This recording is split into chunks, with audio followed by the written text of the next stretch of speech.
Josh Widdicomb is a British comedian born in 1983, Hammersmith, London. He has starred in many shows like Last Leg, Hypothetical, and his sitcom, Josh. But none of those matters since Taskmaster is obviously where he peaked. Are you joking? That's correct. Josh was one of the contestants in the first series of Taskmaster back in 2015, and would go on to win the series. He would return in 2017 to compete in Champion of Champions and go on to win that as well. So today we are here to take a closer look at Josh's track record on Taskmaster, and oversee what his strengths were and what his weaknesses are.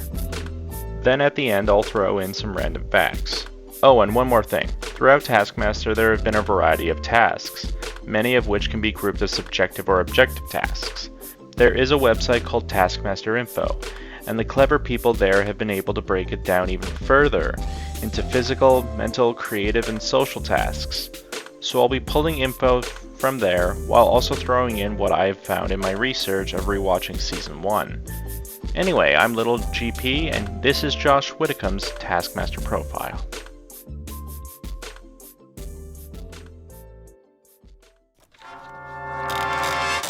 Series 1 of Taskmaster is interesting in comparison to the present Taskmaster.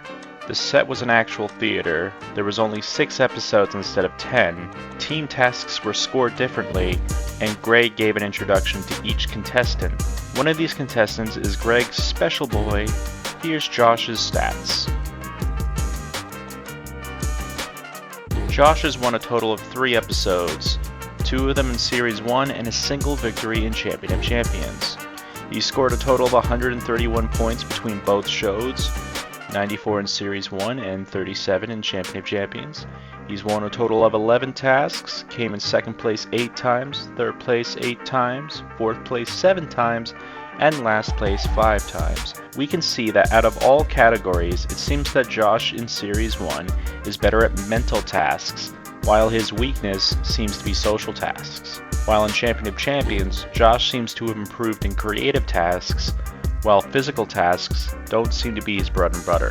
In prize tasks, Josh was okay at them, getting 18 points out of 30, while his live tasks were much better at getting him 21 points out of 30.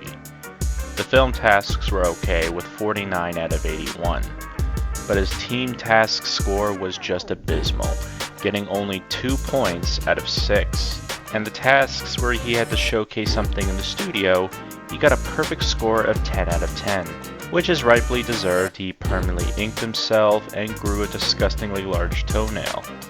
He's competed in a single tiebreaker task and won that easily, and secured his famous bonus point by counting a lot. I'm sure the Count from Sesame Street would love him. In objective and subjective tasks, Josh was much better at objective tasks, but in Champion of Champions, he changed that around and was much better at subjective tasks. Now on to some random facts about Josh's time in Taskmaster. Josh Widdicombe technically lost the first task in Taskmaster, which was the prize task. Alex said that he could make a comeback. This is similar to Taskmaster New Zealand with Angela Dravid, who also came last in the prize task, and was told by the assistant that they could make a comeback. In an interview with Alex, Josh was asked what he thinks Taskmaster is. He replied that it was the future of TV. Let's see here. Taskmaster has 16 series as of this video, garnered a huge following with multiple international versions, a streaming service, won multiple awards, a VR game, and has comedians salivating for a chance to be on the show. It's fair to say that Josh was right about that. An interesting tidbit of info is that Josh shares a similar point score in the first episode with Aisling B from Series 5. They both scored 13 points throughout the show, with the only difference being the prize task and the live task. Josh got 1 point while Aisling got 3 points in the prize task, but during the live task, Aisling got 1 point while Josh got 3 points. And in the film tasks, they both got 3 points in all of them. So almost the same, just one difference. Speaking of one differences, Josh's victory is controversial. He won by 1 point, which was associated with many undeserved points, one being his prize task in episode 4, the most beautiful item. Josh said he brought a magic eye.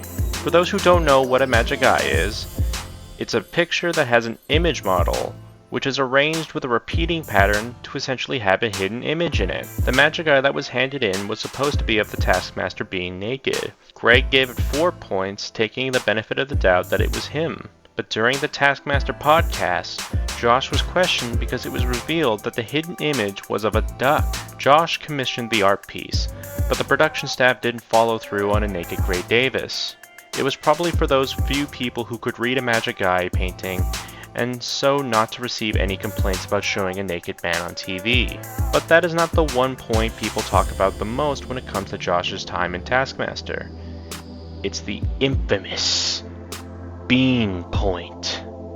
For those who don't know, during the commercial breaks they played a bunch of film tasks where Josh was assigned to count various food products, like a number of beans in a tin can, spaghetti hoops, and a rice bag. He was given a single point for this, which could be argued for him winning the whole series. Josh said on the Taskmaster podcast that he got it for being the most placid person. Yeah, sure. Also, speaking of those solo tasks, Josh is the contestant who endured the most solo tasks, with 4, Male Gedroids being behind him with 3. Mentioning of other series, he is the first contestant to guest appear in another series, the second series to be precise. In the show's opening, Josh can be seen a total of 7 times, coming from these episodes, while in Champion of Champions he has appeared 6 times. He also doesn't have a single episode named after something he said. And lastly, Josh sat in the second seat in both Series 1 and Champion of Champions. Well, that's all for today.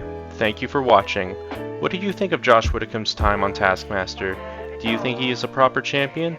Leave it in the comments below. And here's a little task for you. Subscribe to the channel while saying the number of letters in Josh's name. Your time starts now.